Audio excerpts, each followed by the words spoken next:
Hey, Space Watchers, and welcome back to our Space Cafe Nugget, our weekly take on the biggest stories shaping the space sector. And we start this week with a bright light in Europe's space. Ariane 6 just completed its second successful commercial flight, and it's another clear demonstration of Europe's independent access to space. On board was METOP SGA-1, including Sentinel-5, Europe's meteorological powerhouses, set to sharpen the accuracy of our weather forecasts and help us to prepare better for extreme weather events.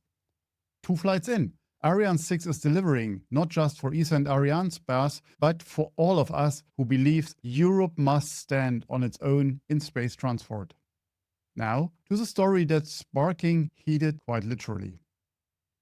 80 years after Hiroshima and Nagasaki, the word nuclear still triggers deep emotions, especially here in Europe.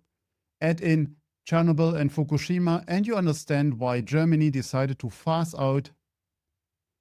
out nuclear entirely by 2023. And yet, the United States is accelerating plans to put a 100 kilowatt fission reactor on the moon's south pole by 2030 to power Artemis bases and, one day, Mars missions. As Bavi Halal told Markus Moslechner in our Space Cafe podcast, solar lets you visit. Solar lets you visit. Nuclear lets you stay and build. It's about survival and sustainability because lunar nights last 14 days, polar craters are colder than minus 240 degrees Celsius, and Mars has dust storms that block sunlight for weeks. A nuclear surface reactor could deliver steady, location-independent power where solar and batteries just won't cut it. But with opportunity comes a big question.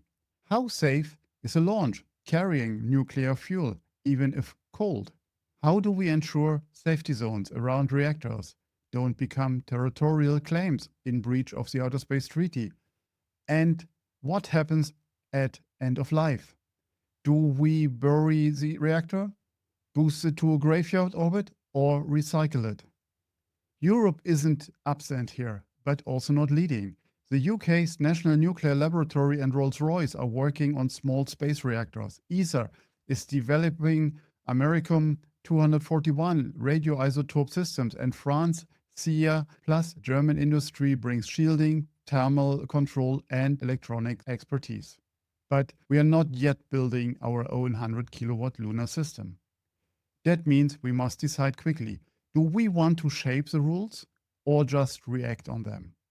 Because in the end, the difference between a bomb reactor and a radioisotope battery is massive. And we don't explain that clearly to the public. Fear will define the conversations instead of facts. Finally, let's zoom down from the moon to Salt Lake City, where the 39th Small Satellite Conference just wrapped up its first time in this new location.